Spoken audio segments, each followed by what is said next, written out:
Welcome to Warrior Work. I'm Coach Hill. Today we're going to be talking about standing postures.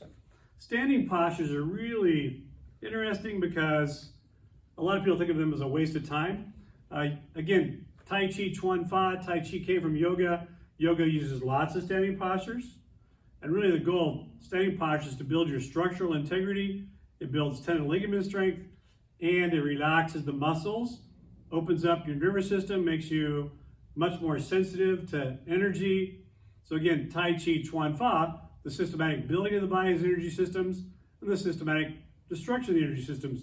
So we're going to teach you a few standing postures today, but before we do that, I want to show you sort of a before and after of doing standing postures.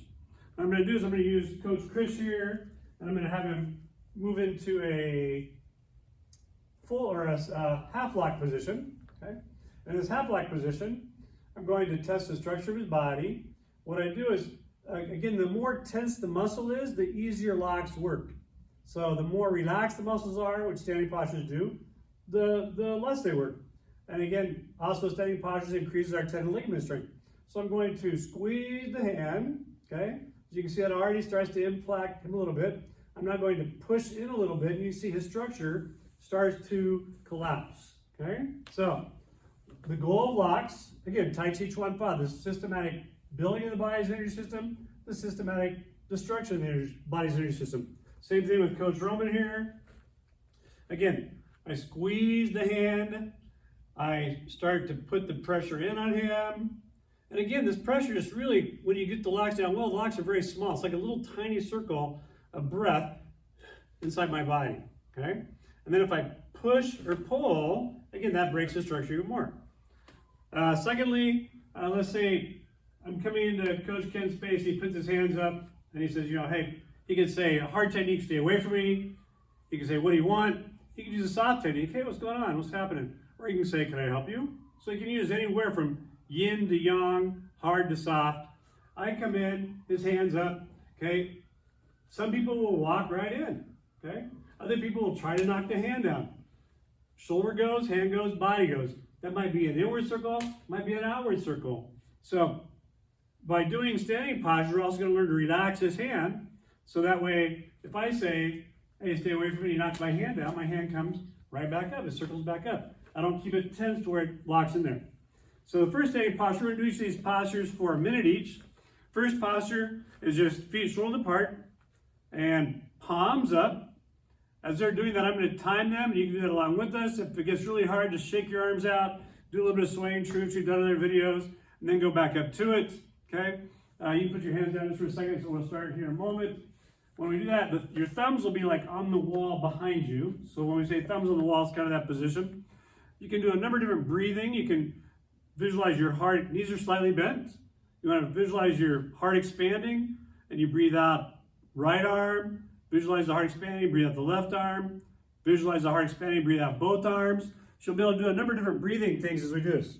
Okay, so we'll start with palms up. And we're going to do this for just 1 minute. You can build up to 5 minutes, 10 minutes, however long you would want to. And palms up, hands on the wall, bend the knees, relax the hips, let the solar plexus sink in a little bit.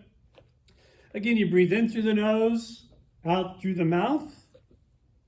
You can also breathe in and feel the breath sink down into your feet, so you're rooting yourself more into the ground.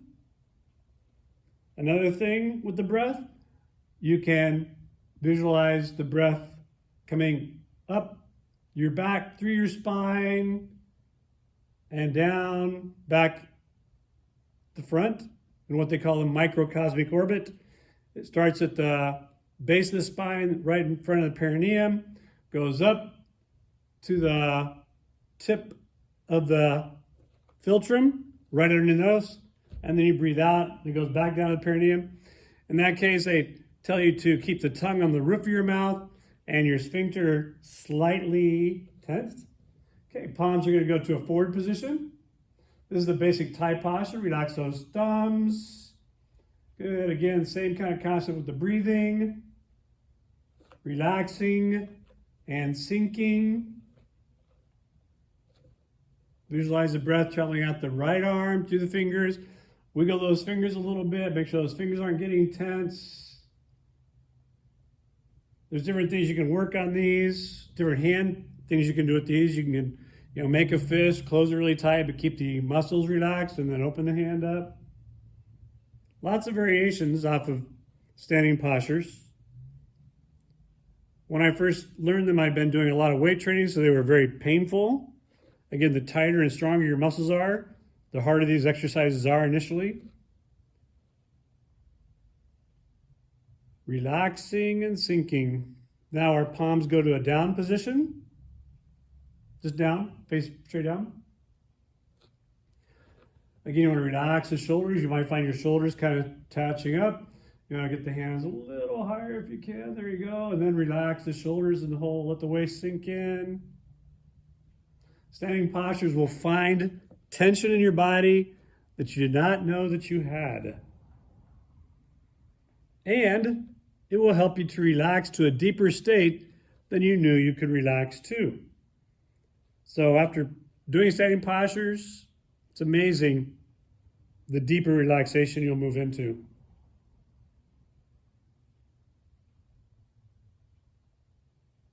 Again, we're only doing a minute each for each of these, but you can build up, really you should build up minimum of 5 minutes each.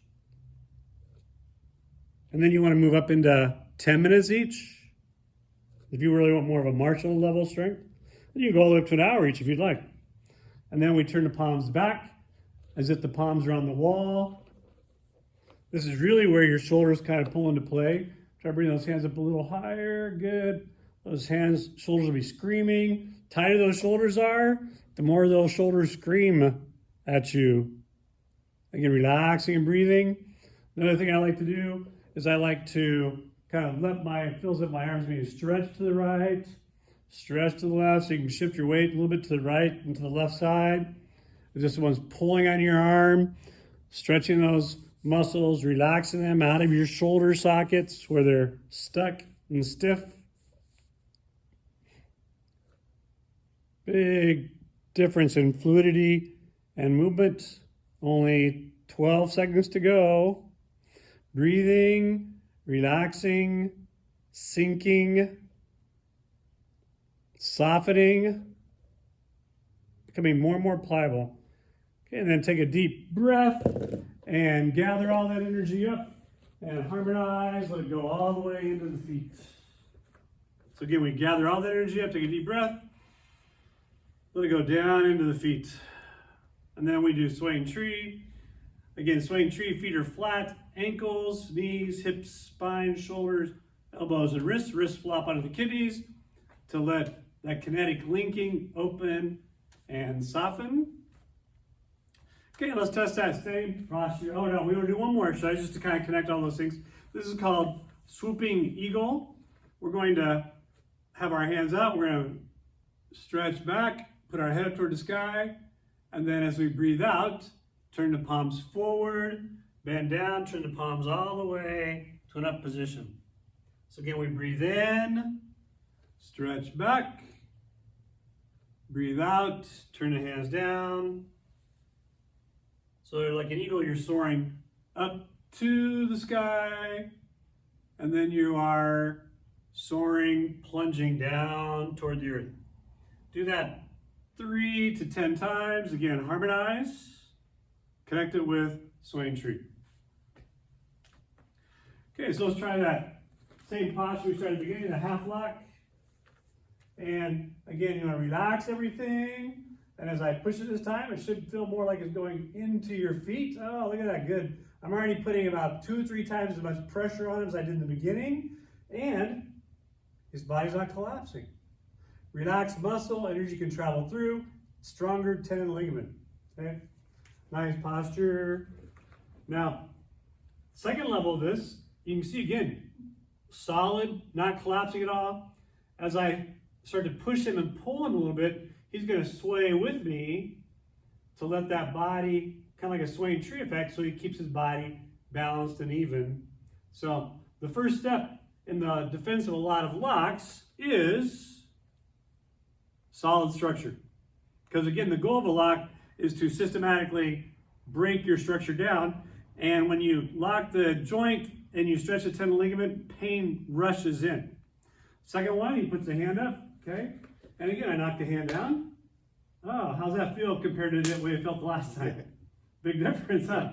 Okay? So relaxed muscle flows instead of being stiff and locked. So those are things that you can actually practice with your standing postures to be able to do the standing posture and then actually show how it applies in your locks and in your self-defense. Okay? So thank you for coming today, and we'll see you next time on Warrior Work.